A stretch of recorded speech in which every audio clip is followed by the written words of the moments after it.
You guys are good to go now. Great.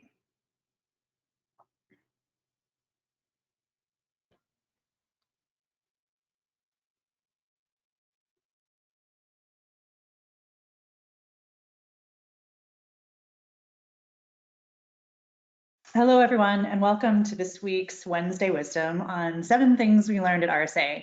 I'm Julie O'Brien, Chief Marketing Officer of Dazz, and I'm here today with Dazz CTO Tomer Schwartz. Hello, Tomer. Hey, everyone. Great to be here. Excellent. Okay, so Tomer, busy week at RSA. I think we're all still recovering, but I thought while it was fresh on the top of our minds, we should click through some of the things that we noticed this year, some of the things we learned this year, and share them out. So let's start with number 1.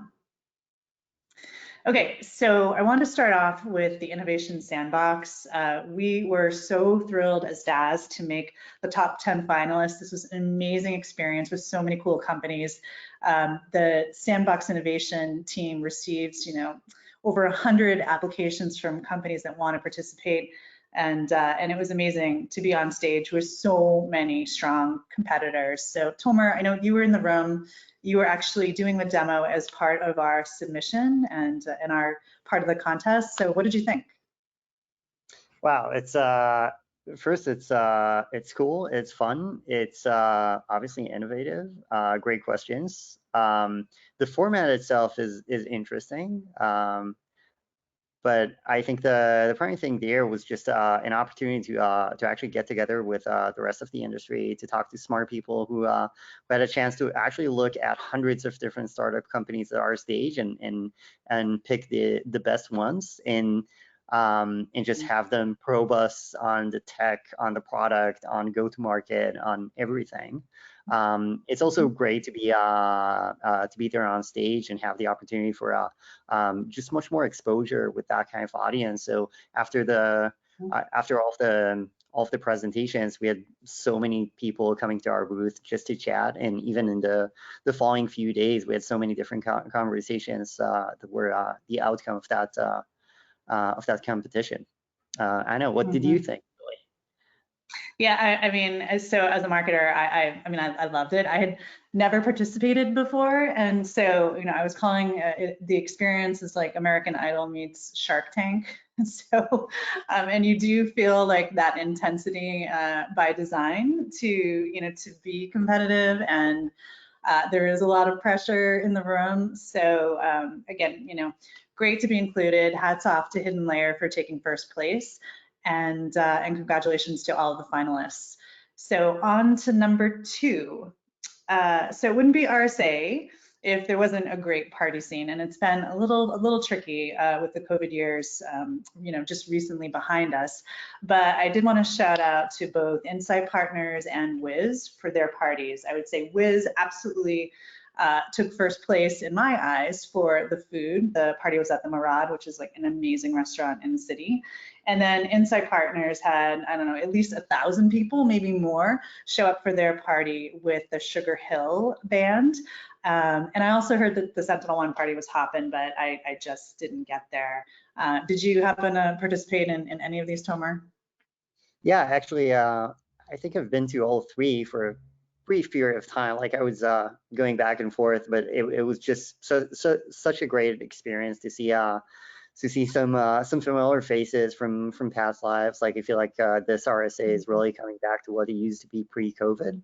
So just seeing a lot of people from my Microsoft days, from other places, from a lot of our clients were there. So just being friendly with everyone, it was great. Great networking, great food, great music. So speaking of Insight Partners, on to number 3. So I don't think you were able to attend this one, Tomer, but Insight Partners is one of our investors. They're a great business partner with us, and they brought in CISOs, cybersecurity leaders, practitioners, and portfolio companies to an event with 2 CISOs that were presenting, the CISO of Raytheon and the CISO of B of A. I love in particular that Dan Finkel at Raytheon has a formal program to work with new companies. And so he chooses 2 companies every year to basically bring into his organization and then actively work with them as a design partner, which I know is a big part of our strategy at Dazz. It's how we view our relationship with customers. So I will definitely be following up with him on that opportunity. And they were followed by the former US ambassador to Russia, Mike McFaul. And his session was very focused on what's going on with Ukraine and Russia. So it was a little intense. And one of the areas that he covered in particular, which is very relevant, I think, to not only what we saw as far as technology in the Sandbox Innovation Contest, but also just what's happening right now, which is around dark fakes. And he explained a situation that just happened directly with him and one of the Ukraine ministers who thought they were speaking to Mike, and actually they were speaking to a computer generated version of him. It took about 5 minutes to figure that out. So his point into the room full of CISOs is that if you haven't been exposed to this type of breach, you should be prepared for it, because it is sort of the next, kind of frontier for phishing. And that was a very relevant example. So great event by Insight, a really good exposure for the portfolio companies to hear directly from the CISOs, and for the CISOs to get exposure to up-and-comers like Dazz. Next, why don't we talk about the show floor? So to your point earlier, Tomer, it did feel like we were getting back to RSA's pre-COVID. So we for sure felt the crowds in the Dazz booth on Monday evening during the reception, on Tuesday and Wednesday.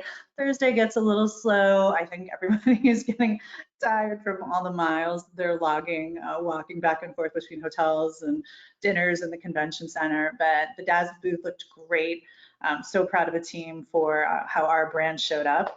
And I think, one of our partners had a pretty fantastic booth too, and that was Wiz. I know you stopped by, Tomer. What did you think? I think, especially in such a crowded space, being able to design the booth in an interesting way that sort of stands out, it's the hardest thing. And that you and I chatted about this quite a bit before RSA, actually before many of the bigger conferences out there. So I found it was a very creative choice to go with the Wizard of Oz playing off the Wiz brand. It was kind of cool. Not a huge fan of yellow shirts, to be honest. I know if you had me to wear them for 4 days, I know how I would have felt about this, but it did get them to stand out from the crowd. It was very easy to recognize. It was great. Yeah.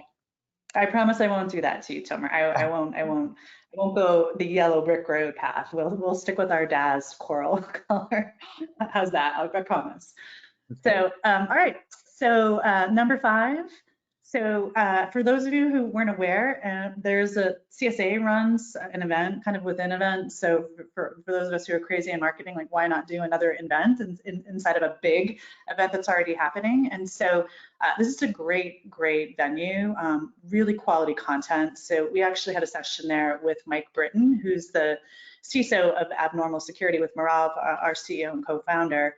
And it was really informative, probably about 800 people or so in the room. And Mike was talking about this very important area that we're focused on around cloud security remediation, and how security teams can start automating the pieces of the remediation process that are just still very manual, tedious, painful, and slow, and talking about how different technologies like the Dazz platform can be a force multiplier for small teams that are trying to be as efficient and effective as possible in these sort of challenging economic times. And then if we move to number 6, so for those of you who aren't aware of the Cyber Ranch podcast, I just have to do a shout out to Alan Alford, who is the master of the Cyber Ranch podcast. He tells me that he has over 5,000 listeners that participate on Spotify every month, mostly security practitioners and CISOs. Something like 60% of the audience is made up of CISOs and practitioners. And so he was doing his thing right live from the W Hotel Cabana with cowboy hats some of our friends from Attack IQ and also Semperis. And just a really great opportunity to stay smart, hear what's top of mind for other CISOs, and a great mix of topics. So I always learn something from the CyberRanch podcast, and just wanted to do a shout out for him here, and encourage you to check it out at RSA, or listen, if when you're not there, because you can. And last but not least, number 7.